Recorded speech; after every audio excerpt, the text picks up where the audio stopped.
نحمده ونصلي ونسلم على رسوله الكريم اما بعد بسم اللہ الرحمن الرحیم۔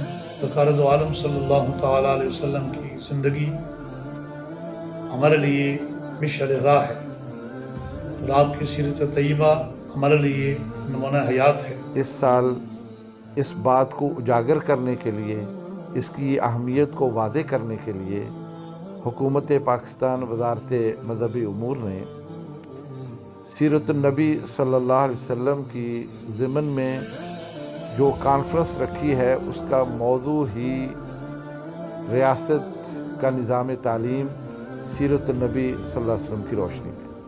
قرآن کریم میں بھی اللہ فرماتا ہے قُلْ هَلْ يَسْتَوِي الَّذِينَ يَعْلَمُونَ وَالَّذِينَ لَا يَعْلَمُونَ، کیا وہ لوگ جو اہل علم ہیں اور وہ لوگ جو اہل علم نہیں ہیں آپس میں برابر ہو سکتے ہیں؟ قطعا نہیں ہو سکتا۔ حضور اکرم صلی اللہ علیہ وسلم کا ارشاد گرامی ہے کہ مجھے مبعوث برسالت کیا گیا ہے، معلم بنا کر بھیجا گیا ہے۔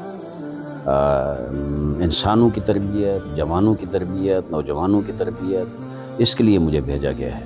ہم سمجھتے ہیں کہ ہمارا ملک اللہ کی نعمت ہے اور لا الہ الا محمد رسول اللہ کے نام پر وجود میں آیا ہے۔ پاکستان کا مطلب کیا؟ لا الہ الا اللہ۔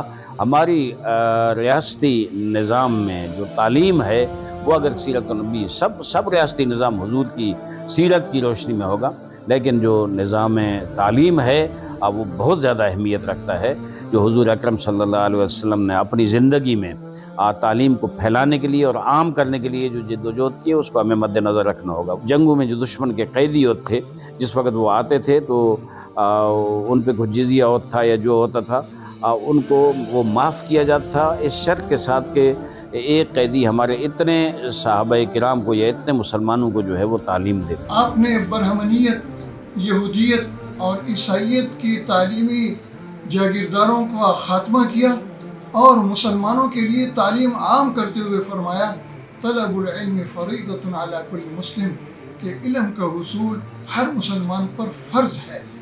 مسلمان سے مراد مرد، عورت، بچے اور نوجوان سب اس میں شامل ہیں۔ وزارت مذہبی امور پاکستان کی یہ خدمات ہمیشہ یاد رکھی جائیں گی اور اہل پاکستان کو اس پر فخر حاصل ہونا چاہیے کہ ہماری وزارت مذہبی امور ہمارے لیے بہت ہی اہم مواد فراہم کرتی ہے۔ ہمارے تعلیمی اداروں کو چاہیے کہ وہ نبی اکرم صلی اللہ تعالیٰ علیہ وسلم کی سیرت کی روشنی میں اپنے تعلیمی نظام کو مرتب کریں۔